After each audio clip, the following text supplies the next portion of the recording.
Welcome to Balanced Life with Debbie Carlin Boyle. Conversations connecting to a healthier you. The show that gives you all the latest and greatest health and wellness information to inspire you to live a life of balance and joy. Debbie Carlin Boyle is a health and nutrition coach, personal trainer, and fitness instructor who helps her clients live in balance with everything that feeds us, in addition to the food on our plate. Please welcome your host, Debbie Carlin Boyle. Welcome. Hi, everybody. Welcome. It's Tuesday. If it's the second or fourth Tuesday of the month, then it's my show, and you've reached me live. It is Balanced Life with me, your host. I'm Debbie Carlin Boyle, and this is Conversations that Connect to a Healthier You. I always kind of say hopefully connect to a healthier you, but they do connect you if you follow what we're talking about, because we only talk about stuff that will benefit you.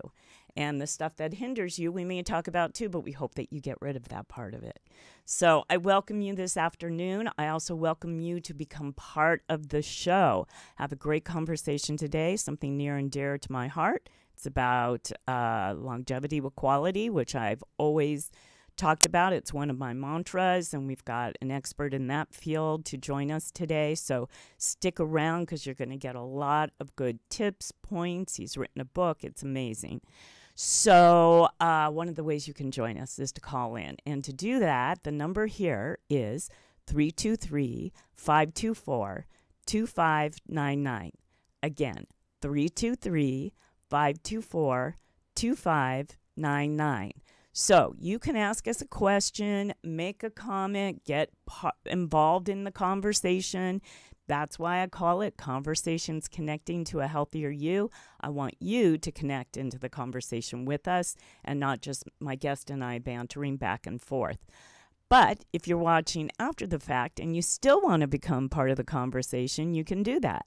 So you can go to my Facebook page, which is Balanced Life by Debbie, D-E-B-I, or my YouTube channel, Balanced Life by Debbie, where we're streaming live on both places. And right under the live stream after the fact, you can ask a question, make a comment, and get involved in the conversation that way.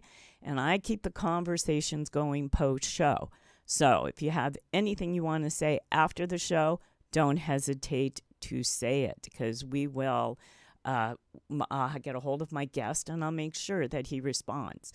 If you want to not call in but make that comment during the show in the comment section, I check during the show my Facebook page.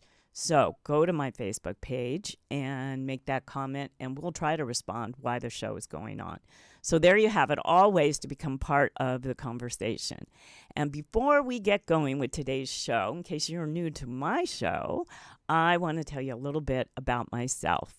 I am a personal trainer, a fitness instructor, and a health and nutrition coach.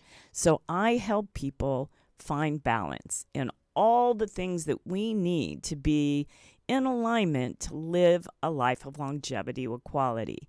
There's so many things that must come together for us to live this long, healthy, vibrant life, not one where we're sedentary, miserable, in pain, can't move. So things that are not in alignment, I help you get there.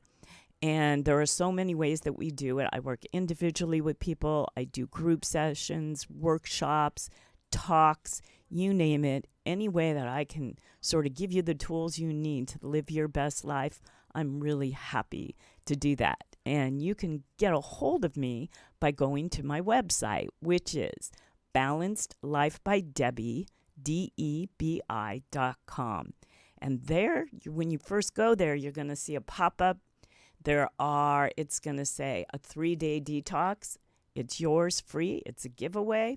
It is recipes for 3 days of breakfast, lunch, and dinner. Nice, wonderful, really satiating, delicious food that you can cook at home. There's a market list attached to it. And I'm telling you, after the 3 days, you feel lighter on your feet, lighter in your head, and ready to go on and take on whatever, your day, your week, your month, or even your year has to throw at you, because it gives you a jump start. And this isn't the kind of detox where you're just drinking juices and water. That's not this. This is good, healthy food that is of quality, and it tells you all about it if you go to my website. And it's also a place for you to get a hold of me. I do free 1-hour health history sessions where you tell me a little bit about yourself, and then I come back in and we talk about your goals, and even in an hour we can get you on the road to health and longevity. So I implore you to go there and just get a hold of me, because I would love to have that conversation with you. All right, let's get on with our show today, because we do have a good one. This one is also about longevity. So, aging young has been my mantra since I started my health and wellness business. And in fact, Age Young is the title of my book, because who doesn't want, once again, longevity with quality? Well, that includes my guest today, Greg Damian. Greg is a best-selling author, health coach, motivational speaker, and fitness disruptor. His mission is to assist men over 50 overcome perceived limits of their age by helping them to look and feel younger. He achieves this through his 4-step DOLR system, which teaches men to dream big, own your health, live well, and recharge often. So let's get into it. Let's learn about Greg's journey and the steps that you need to take to look and feel younger at any age. Will you please welcome my guest, Greg Damian, to the show? And there's our audience. Hi, Greg. Hello. How are you? I'm doing great. Thanks for having me. How are you? Good. Happy to have you. Wait, where are you located today? I'm in Scottsdale, Arizona. Okay, that's what I thought. But I wanted to double check and make sure that's where you were today. Mm-hmm. Okay, great. Well, thank you for joining us. I hope you are having a beautiful fall day like we are here in Southern California, because it is. It doesn't feel like fall here yet, but I think it's coming. Is it still like summer there? It was 100 yesterday, so it's still hot. Eek, yeah. Not summer. We did have a heat wave last week. We were in the late 90s last week, but that kind of went away over the weekend, and I'm relieved. Yay. It is cooling off here, so that's good. That's good. That's good. So I'm really impressed with this book that you wrote. And I really want to talk Abs at 60. It's been all over my social media in the last 2 days, your book cover. And I want to learn all about your road to getting to that book. And so much so that I want you to start from the very beginning. I want to know where you were born, what your childhood was like, and where you went to school and how you worked your way up to getting to where you are today. So start from the beginning for us. Start from the beginning. Well, I like to say that actually as an 8-year-old, I was kidnapped by my parents, and they moved me from Buffalo, New York to Huntsville, Alabama. And I never really fit in. I never really appreciated Southern culture. And while I had a group of friends there in Huntsville, and Huntsville's a little bit different because the space program is there and so on, it was still very Southern. And as such, I was pretty motivated to get out of Alabama as quickly as I could.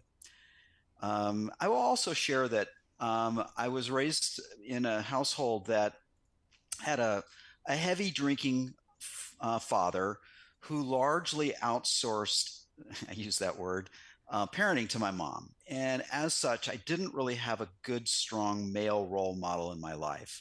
And I didn't have a lot of confidence either. So, I mean, that kind of goes hand in hand.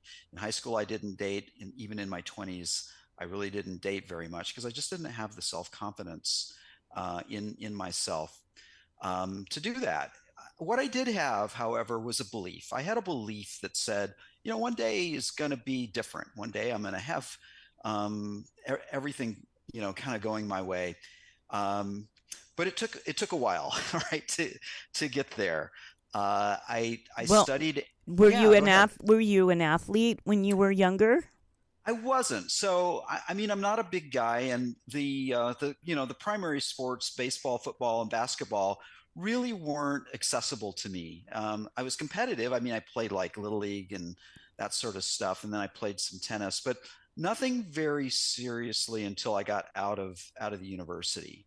Um, and I was living in Florida at the time, and a friend of mine from work encouraged me to go run with him, and he was a marathon runner, and also at the same time, the alcoholism that tended to run in my family was beginning to hit me, and I was beginning that phase of my life. I was beginning to drink a lot more, and I didn't like it, but I wasn't quite sure what to do until one day I was driving home from work after a happy hour, having had probably too many alcoholic beverages. And I look over, and I'm weaving in and out of traffic and just asking myself, this is stupid. What am I doing? And I look over and I see a state trooper staring at me, and he was glaring at me. I mean, this wasn't like, just a casual,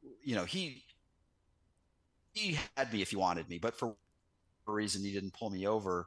But it was at that point I decided to really turn away from alcohol and really focus on athletics.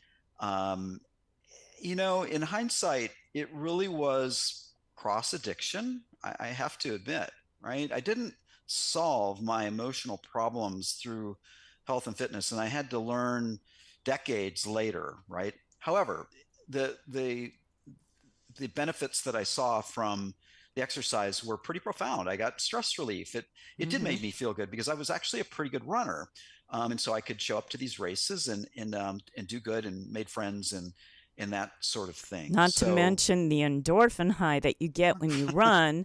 So that feel good feeling kind of puts you on a high. And that high allows you to gain, I think, because that was a big start for me when I got athletics into my life. It gives you confidence. It gives mhm. you, I don't want to say courage, but it does give you the strength and the confidence to become more social, to be able to put yourself out there, because there's not only the mental benefits, but there are physical benefits. So you're looking in the mirror feeling good about what you're seeing, and you're also literally, highlighting those good feeling hormones that create joy and happiness and confidence. So, it's a real good mixture of things that can come front and center, I think.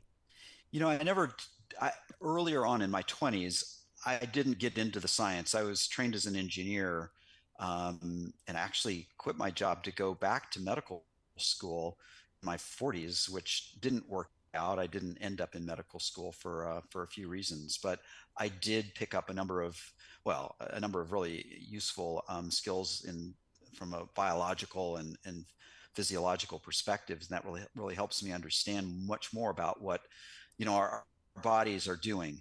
I just felt it. I just felt good, right? I just felt Mm-hmm. better Mm-hmm. Of in, course. in that time. And I didn't drink much, for me it was pretty much cold turkey, right? I just stopped because I saw what it was had done to my father, and I didn't want to go there.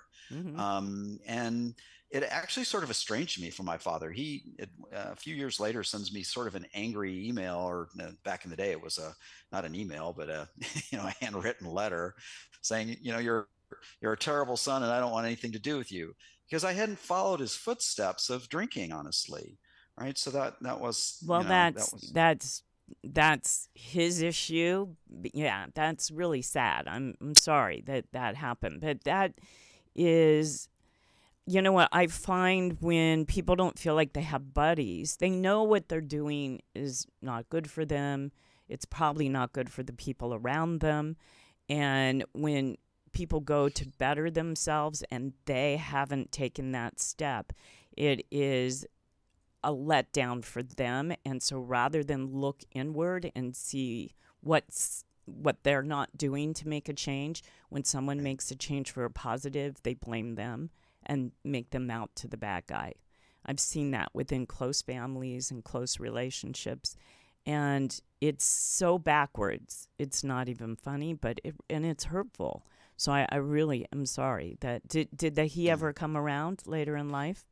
Well, you know, Thank you for asking. I really, in fact, I do a talk. I just gave this talk recently. It's a 30-minute talk, and obviously not going to go through the whole thing in that detail. But I call it the miracle because my father passed away in 2019, and um, I had been living in Denver.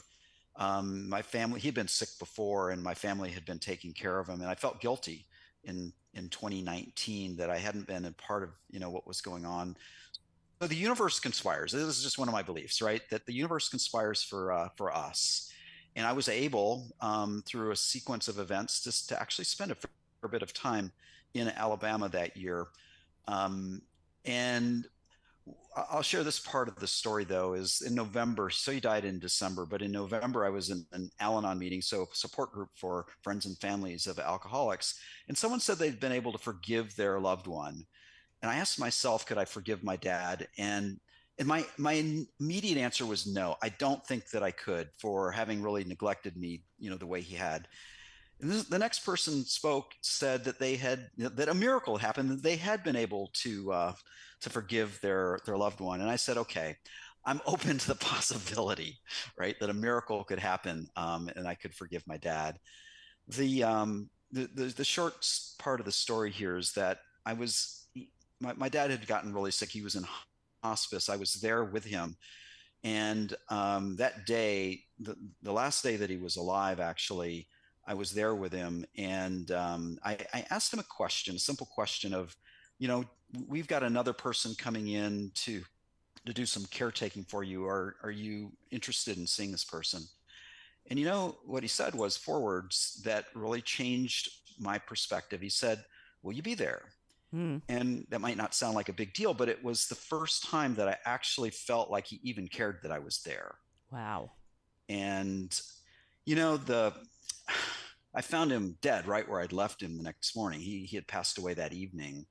And there's just so much irony that the universe had conspired to allow me to have that experience with him, and it didn't change him, but I will say it changed me. And that's Right? important because you're the And that's living, you're important. moving forward. And, he did some really mean, probably not hatefully intentionally, Right. but, you're not in your right mind when, you're an alcoholic. I grew up in an alcoholic home, so that's how I can.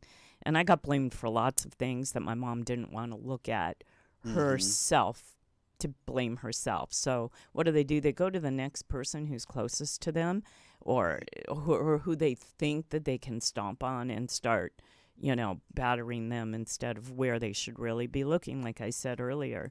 So, you're the living now, and he gave you a little gift before He he did. passed.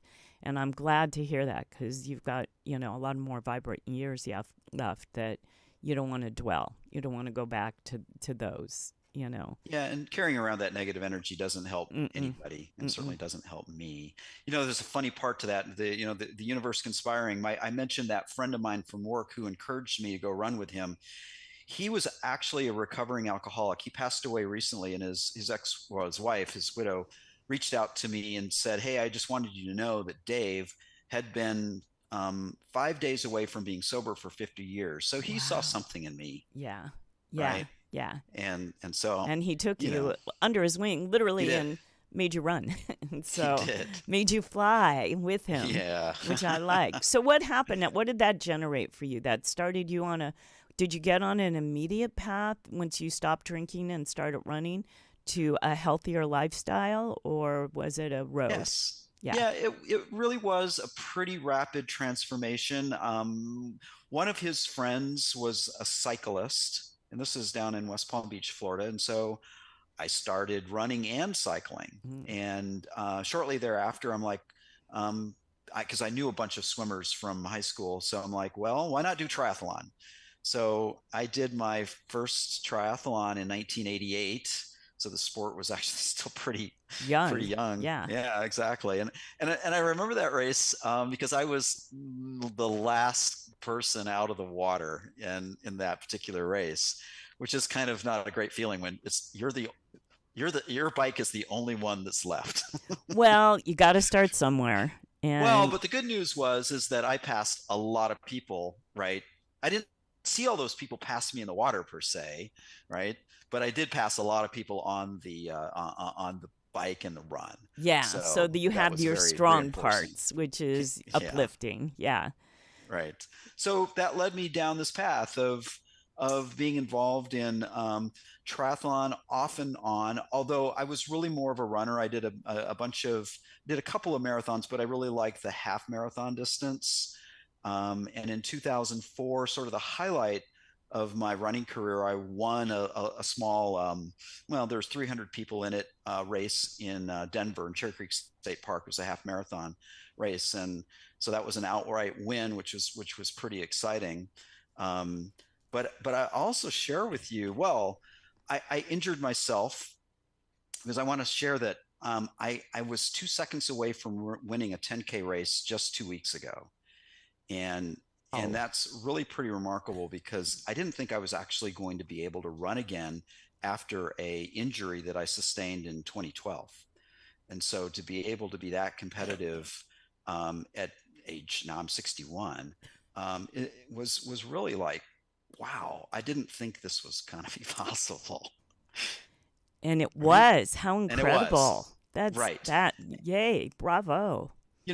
You mentioned my methodology, and the D that is for dream big, and that's what I encourage everyone to do, as well as to understand their why. And honestly, in my life, I've had some good thoughts and some good dreams, but I haven't dreamed big enough. Is the message that I would say, right? I think there's still plenty more out there to do and accomplish and to experience. And I have very much embraced an abundance mentality that, hey, there's an abundance of fun and love and experiences and good people that we can be a part of and influence, and that's what I'm really excited about now. Oh, I bet. That's really cool. And I think I don't I number 1, it's never too late, right? Right. Number 2, even when you think you're there, you just keep dreaming, you just keep Sure. moving up. Just I've another always, yeah. plateau or another option comes available to you. So, I mean, for people who are watching us, are either on my YouTube channel or my Facebook page, they've seen some incredible pictures of your body and Thank you what for great sharing. shape that you're in. What led you to become more of a weightlifter, bodybuilder, and then ultimately writing this book, Abs at 60, which is a motivational book, no doubt. So, what was that process for you? Well, the weightlifting came quite by chance. So I mentioned earlier that I had interest in going back to medical school. And again, the universe was conspiring for me in this way. My neighbor happened to be the chairperson of the American College of Sports Medicine Bone Health, and they were studying athletes, triathletes, and cyclists in particular. And she knew that I was both. And they asked me if I wanted to have my bone scanned, and this was about 15 years ago. And I said, sure, why not? That sounds interesting. I'm happy to learn and contribute to their study. And lo and behold, I was almost osteoporotic in my mid 40s, Mm. meaning my bone health was bad. Um, and so they, the tech said, you probably want to talk to your doctor about this. And so the doctor did some blood work on me. He said, his exact words, we've found the smoking gun. I was really low on testosterone. So I've been on testosterone replacement therapy ever since. That's one part of the equation. Hmm. But I also started weightlifting because weightlifters and gymnasts have the best bone health, and I also started taking on the bone supplements like calcium and magnesium and a few other things. And within a year, this is what was really shocking to me. I had no idea. This is really good news.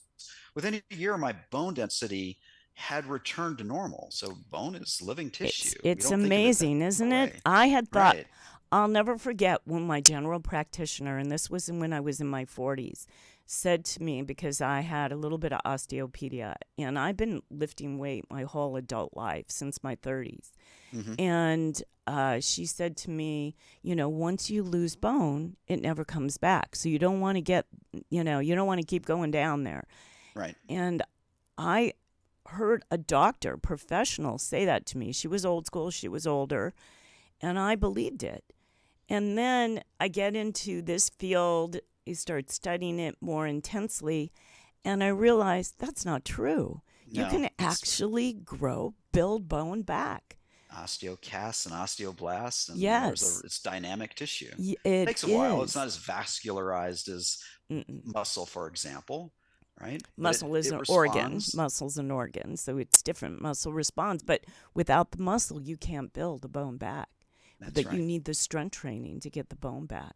So I That's why it's started so lifting important. regularly to maintain my bone health, and actually a friend of mine encouraged me to do a bodybuilding competition. He's like, "Yeah, you've got a good physique. Why not go on stage?" So I did. I actually, in my early 50s, so about 10 years ago, I was the Colorado State Bantamweight champion 2 years Oh, you back to back. won. I That's did. Well, I fabulous. won the weight class, right? I Yeah. won that weight class. I was by far the smallest guy on stage. Okay. And there's this picture of me of all of the class winners, and super, from super heavyweight down to bantamweight. But there I was, right on stage with the most muscular men in Colorado. So that was pretty cool, I have to admit. It's lovely. That's so cool. So I want to get into everything that happened after that and this book, and I want to talk about your Yeah. book and how it's laid out.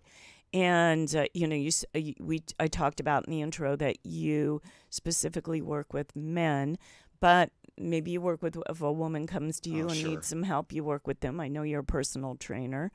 But we're going to take a quick break from a sponsor, and we're going to come back and get into the whole book for the last Awesome. half. So we'll be right back after this message. Cicera Olio de Oliva is an extra virgin olive oil company with a mission to provide high-quality, current-season Italian oils to families. They have partnered with 2 centuries-old family farms in the Tuscany region of Italy to grow, harvest, and bottle their amazing oils. Founded by a nutritionist who has a love of the land, sustainability, nutritious foods, and of course, Italy, they strive for peak freshness and high nutritional content in every single bottle. All of their oils are current season, extra virgin olive oil, bringing you a true branch to bottle experience, and I know firsthand. So, for an offer, go to www.cesiroliva.com and enter Balanced Life 10 for 10% off. I know you're going to love this healthy and delicious addition to just about any meal.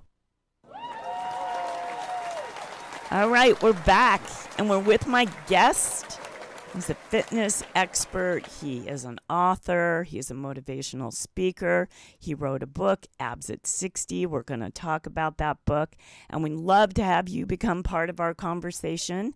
So if you could take this number and call in, it's area code 323-524-2599. Join our conversation. Ask us a question. Make a comment. Tell us what worked for you or didn't work for you. Tell us what your goals are. Maybe we can help you through that. So welcome back, Greg. And I want to hear what led up to the book. And I want to talk about this DOLR method that you have, 4 steps of. So, and what they each are, if you could elaborate. Sure. Well, let's do that.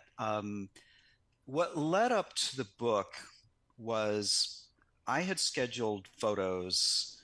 I'd had photos taken a few times prior to this, but when I turned 60, I had a photographer lined up here in Scottsdale, and we went to a couple different venues to take a bunch of professional pictures.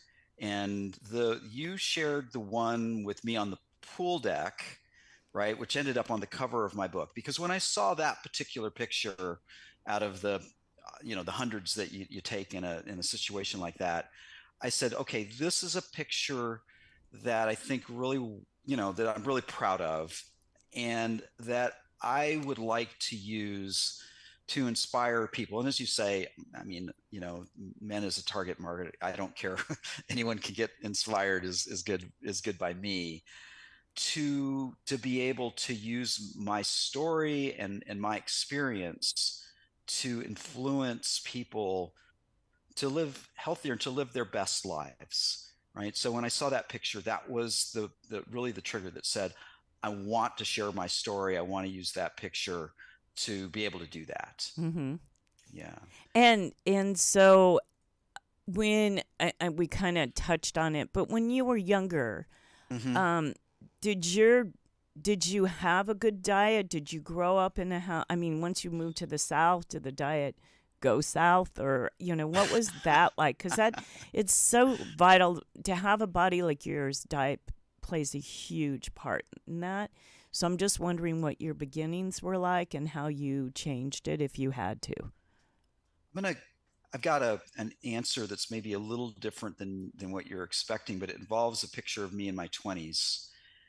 I got married in my 30s, basically to kind of the first girlfriend that I had, and I after 17 years, I knew that I needed to grow, and this had all to do with me. There's nothing wrong with her, and so I got a divorce, um, and she was quite happy to get divorced from me because I hadn't been a good partner, and that was part of my growth process. Mainly because I was just in my head, right? And when I was in my head, I was selfish. I didn't really know how to be a good partner, and I never didn't have children by choice. But here's the point: when I was moving out, I found a picture of me. So I'm in my early 50s at this point, of me in my 20s. A couple of pictures, right, as I'm moving, getting my stuff packed up, and I saw a good-looking guy. I mean, this whole thing of I was inadequate or whatever was really just in my head. Mm-hmm. And that was like one of those moments where you go, you know, when you realize that, not days, not weeks, months, but decades have been wasted by not really being able to believe in yourself, right? So, Mm-hmm. um, diet for me, to go back to your question, yes, diet is key. And I went through a lot of evolution with diet. And I also share that my father died of diabetes and complications from diabetes, and diabetes runs strongly in my family. Type I have 2. You're talking type 2 diabetes. Yeah, Yeah. it is. Okay. Although 1.5, they call this late onset diabetes, is actually another kind of diabetes. And I would really like to know if that's what my father had, because I produce really small amounts of insulin. I'm not insulin. I mean, I'm pre-diabetic myself. Um, and it's because I don't produce enough insulin. Yeah, And and there so is a genetic component to that for sure. exactly. Yeah. Yeah, exactly. But then you Um, just have to be more vigilant about your blood sugar levels and keeping exactly. track of that. And I've worn a continuous glucose monitor. So I've Yeah. become pretty geeky with all of this stuff, right? I Good. like to Good. know what's going on. And I Smart. think anyone and everyone will benefit by wearing a I agree. CGM, a continuous glucose monitor, for a couple of weeks. It's just fascinating, right? Yeah, to see when you just, and whether you eat a nut or you eat a raisin, and to see where the nut could spike your blood sugar level and not the raisin. I mean, it Right. is And fascinating. everyone is so different. Yeah. My big surprise was beef jerky, right? I figure, oh, beef jerky can't possibly, spike my blood sugar. Oh, And sure enough, boom. And I look at the package and it's like, full of oh, well, sugar. okay, it's loaded with sugar. No Yeah. kidding.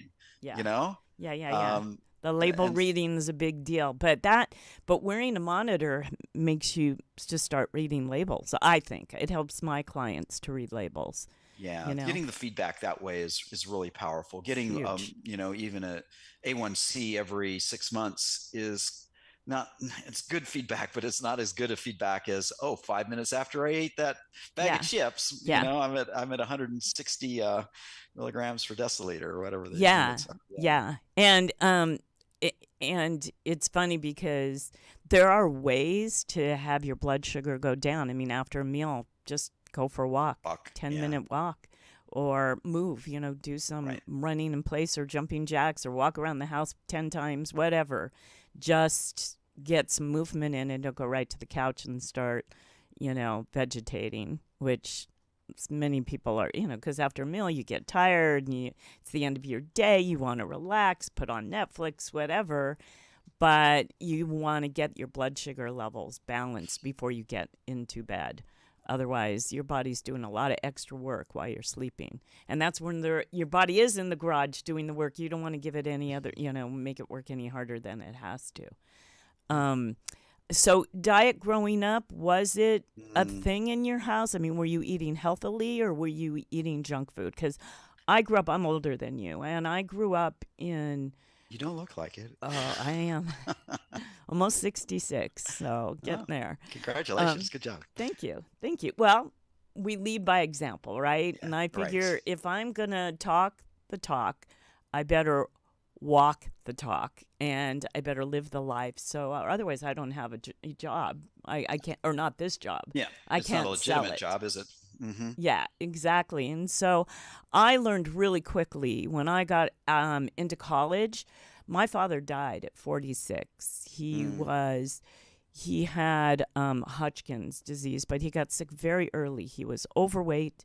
He didn't eat well because we didn't grow up with healthy food in our family. He smoked. He drank. And he lived that 46 years was a full party life. But I saw the correlation between how you take care of yourself and how your life is going to lay out. And he lost it way too early. And there were 4 kids. It was a whole thing. Yeah. But it also was a wake-up call for me.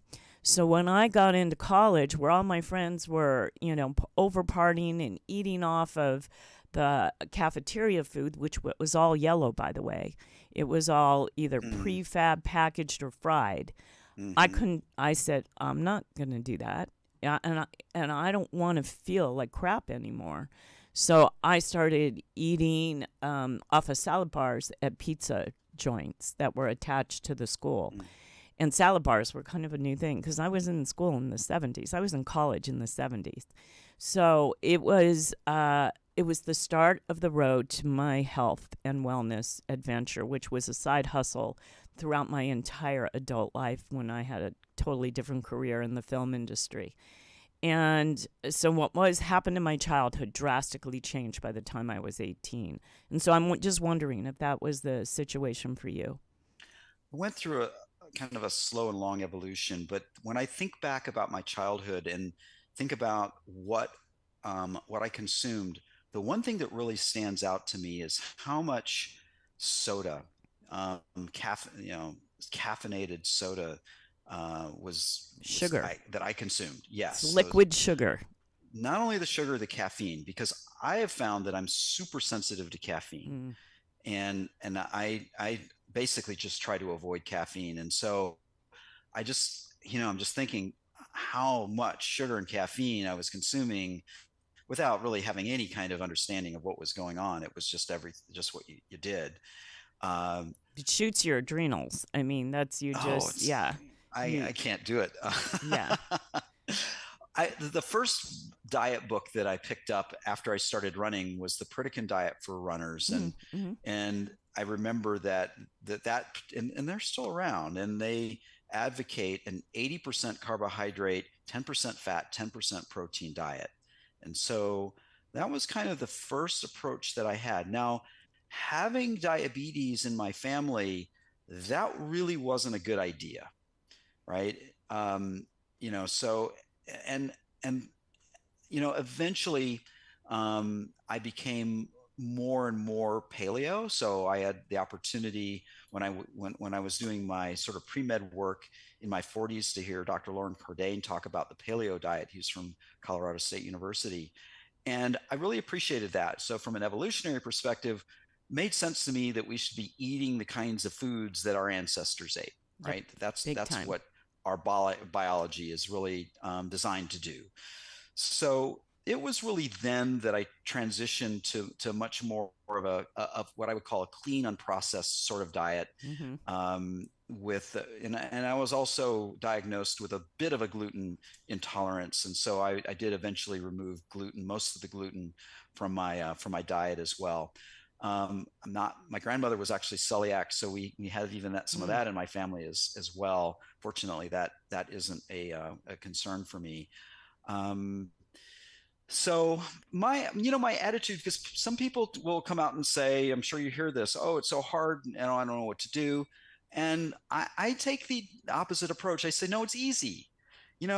Everywhere I go, there's something good to eat. I You just can, need to find it. yeah, you. Right. That's what I was going to say. You can weed it out, and I Right. really help my clients do this because, first off, is it processed? If it's processed, don't go there. And Right. second, what's the nutrition value that you're going to be getting with it? If you have to get a sauce on the side because you don't know the derivative of that sauce is Mm-hmm. what bad seed oil or something, and you don't know, rather than ask a million questions, just don't eat it.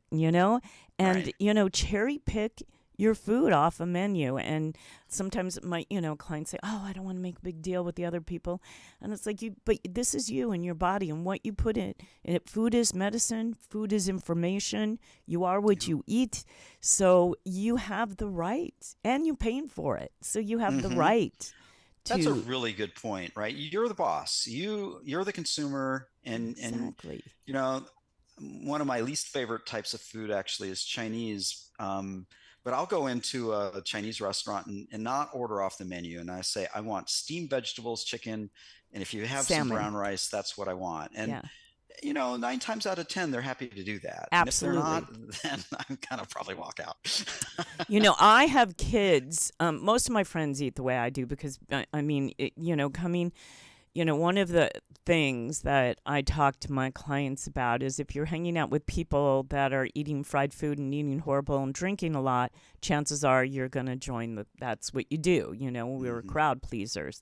So, try to find healthier ways, get into a gym, meet people in your classes, meet people that you can socialize with in the locker room. I have a whole section in my book about women in locker rooms, and the kind of camaraderie that there is, and the kind of things that we talk about in the health and wellness realm. And one of the things that when you're with people that eat and think like you do about staying healthy, longevity with quality, you're more likely to, when you go out, everybody's sort of on the same page. But when I'm with my kids and some of their friends or in party situations, I try to do that cherry picking thing Yeah. in, like you said, in the easiest way. Do you mind? Can I just get salmon, no sauce, and a side of steamed vegetables? And then I can kind of pick and choose if they have olive oil or a balsamic vinegar of some kind. I can make my own sauce. And Hmm. so I do it very quick, very easy, and lo and behold, my kids are starting to order like this too because they grew up with me. And it's doable. It is doable, and you shouldn't be embarrassed about it. And if a restaurant says they can't do it or they won't do it, then perhaps you should go somewhere else. That's how I feel about Right. it. Yeah. And there's exceptions. I've got the 80-20 rule. 80% of the Absolutely. time, you Hmm. really do eat good and you pay attention. And the 20%, 10%, 20%, whatever Yeah. percentage is kind of like, screw it. I'm going to Right. go to this party. I'm going to have this celebration. I'm going to enjoy myself. You may pay a price because once you clean up your body, you know how that is. But get right back on track and go to your 80% again. Let's talk about DOLR Yeah, for a because I'm moment. sure that comes up in this. I want to hear Yeah. about your book and how it's laid out Sure. because we're running So out of our time we here. are. Well, so the first couple of chapters are what's in it for the reader, right? Because Mm-hmm. this and so the subtitle is the 4 steps to look and feel younger at any age, right? So Love it. this is accessible to anybody. And then I compacted and synthesized what I thought were the key things that had led me to have abs at 60 into this book. And this really came down to these 4 steps: dream big, own your health, live well, and recharge often. And in Dream Big, we talked about this a little bit earlier. It's not only decide what you want from a health perspective, but what do you want in life, right? I mean, and the, our bodies are the vehicle for us to achieve that. I think I'm in. Maybe I don't want to speak for you, but for me, I may be a rare exception, right? That using my body as perhaps a way to inspire people is not what most people are going to do, No, right? not your average person, for sure. Not your average person. I can walk around all day and nobody knows that I have six-pack abs unless I take Show my them. shirt Want to off. see? Yeah, Right? exactly. Oh, yeah, let's do it. Oh, there they are. So, but I also speak about, so what is your goal? And I give some examples. So one of my examples is I want to climb Kilimanjaro at 80. And why not now? Why do you say 80? Because I want to be able to do that at 80, right? Yeah. I want to have that capability at 80. And, maybe I'll go do it this year or next year as well. Okay. But I really want that ability. Yeah. Yes. Yeah. Yeah. That's And the idea. I've always said since a very young age, and this was before I was married, that I wanted to chase after my great grandchildren, which would mean at this point it would put me in my 90s. So, and that's my goal. I can do that now because I have grandchildren, so I can do that. But I'm talking about my great-grandchildren. Yeah, I want to right do on. what I do now then. So what I do today matters. So I get exactly what you're saying. Yeah. So you're backcasting. You're projecting what you are going to be doing and how you're going to do it, and then backcast to what are the things that I need to be able to do. If I want to travel, I need to be able to put 40 pounds of weight over my head, right, into an overhead compartment, and be able to go up and down the stairs and navigate. Kilimanjaro is cold at night, right, when you get at elevation. So your body's got to be able to do these sorts of things. Own your health. So the second step is, taking sort of the Jocko Willink extreme ownership approach. Is, look, the hard, cold truth is no one on this planet cares as much about your health as you do. Mm-hmm. You have to own it. It's not your doctor. It's not your spouse. It's not your insurance company or your employer. None of those people care as much as you should care about your own health. That's one side of the coin. The other side of the coin is there are people like you and me and doctors and physical therapists that are ready and willing to help us. Okay. I do suggest not letting insurance the tail wag the dog. You need to know what you want and go after it, and be judicious, right, in how you allocate your money. And if you can afford a concierge doctor, someone that can really, dedicate some time to you, that's obviously a great choice. Functional medicine. Yeah. Functional medicine. Yeah. I've had a naturopathic doctor as well. Either or. Yeah. So, that's the dichotomy is those folks are there, but they don't know what you want. You have to be clear about what you want and then enroll them to help you. And if they're not helping you, you got to find someone who will. Yeah. And I do have one caveat about that. And like you said, if you can afford, that's part of the situation is, the average person, they are not recognized by insurance, and they should be. And that is a bandwagon that I'm on right now to get that ball rolling, because I take issue with that. Well, anyway. I support you on that. Yeah. The good news is that in the next section, Live Well, which is really the diet, exercise, stress management, relationship side of it, you don't need a doctor, right? The doctor's not really going to help you. There's plenty of resources that can help people do those things. And while diet is an important component to it, I've come to believe and understand that it's really exercise that's the most powerful drug that we have. Mm-hmm. And that doesn't, there are some costs to exercise, but they're really small compared to what people are spending other money on. And I know we're getting close, so I'll just move on to. But you know that you can't make six-pack abs in the gym. They can't. That's true. So I do have a chapter in the book that they come from the kitchen, and then you go to the gym. Yeah. Right. I have that okay, statement good. in the book. Okay, good. that's true, because it's really about body composition and body fat. Yes. Right? We all have abs. We all have beautiful abs. Many of us have them hidden under a layer of fat, so we don't ever get to see them and appreciate them. Right. So the kitchen the is issue. important, where you make No your doubt. abs and then you work on them in the gym. Anyway, go ahead. So recharge, often the last section, is things that I use to help rejuvenate me, and there's really three that I call out. And sleep, I've really come to appreciate the power of sleep, and I wear a ring to monitor my sleep, and do things to improve my sleep. Prayer, meditation, I've developed that practice along the way, and even having a spiritual practice has been important for me. And there is some research that suggests that doesn't matter what what your belief is, that having that spiritual practice is actually going to add years to your life. The blue zones, that's the whole craze community. Right now. And, yes. and there's a lot of community. There's one other chapter that sometimes gets people's eyes raised in the book, and I talk about aesthetics. And I use Botox.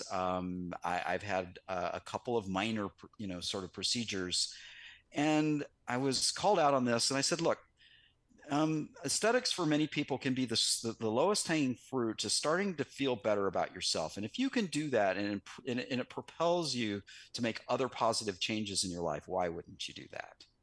I agree. And I think that is an individual, personal issue for yourself about changing. I've changed one thing my whole adult life. Would I like to change others? Yes, but that's not where I'm going to put my focus or my finances right now, because I'm living a lifestyle that allows me to look my very best based on my genetics and based on my lifestyle, the combination of the two.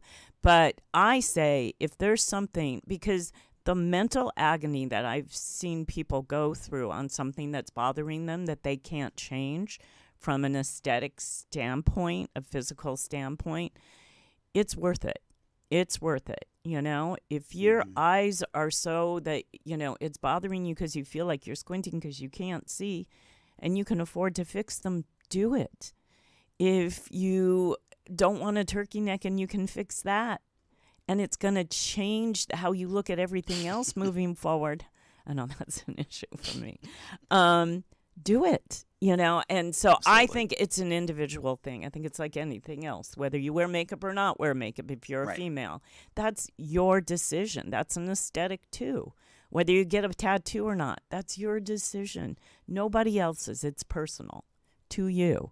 And it is a health component to it, because there is a mental thing that can drag you down if you're fixating on something that's bothering you. That's what I think. Being happy is ultimately what this is all about. Joy. And if we're not happy and present with what's going on in this world around us, none of this stuff matters. And I'll also share that, counseling, emotional health is another really important aspect of this. And, it took me a while to understand my own emotional health issues. And so I take care of myself that way as well. Fabulous. We're going to be seeing you at the top of Kilimanjaro at 80. I know it. So really quickly, tell people how they can get a hold of your book and get a hold of you. And then we'll have you leave us with some final words. So my website is absat60.com. So absat60.com. And there's a free downloadable PDF that includes a copy of all of the questions from the book. So if you don't want to spend the $10 on the book, go ahead out there and download the PDF, and you'll get the gist of what's going on. And you can fill out the questionnaire. And if you feel like reaching out to me, there's a place on that website as well where you can do that too. Fabulous. All right. I really appreciate your time and your expertise and your book and all the information to help people live that life of longevity with quality, age young. Leave us with some final words, final thought, or just a word. Up to you. We've said this a few times in this call, and I think it is worth repeating. It's never too late. Mm-hmm. Don't let decades, well, even if decades have gone by, doesn't matter. You can still make a positive change in your life, both physically as well as emotionally. Couldn't have said it better. I agree with you wholeheartedly, and I thank you again, Greg, for your time and expertise. And I want to thank you, my audience, for joining us today. I hope you got some good information. If you're on my YouTube channel, go ahead and just like the episode if you would, and make a comment. Tell us what you thought about it today, or even ask a question. If you're on my my Instagram, you have the opportunity to do that as well. And I want to let you know that there's only 3 more shows left. 1 more in October and 2 in November, until I'm taking a break until after the first of the year. But I have so much content on my YouTube channel. Just go there. Any question that you have in the health and wellness realm, I've done a show on it. So just look up a title that may resonate with you. And again, I want you to go out and take the time to find those conversations that connect to a healthier you. All right, everybody, we'll see you in 2 weeks. Bye. Thank you, Greg.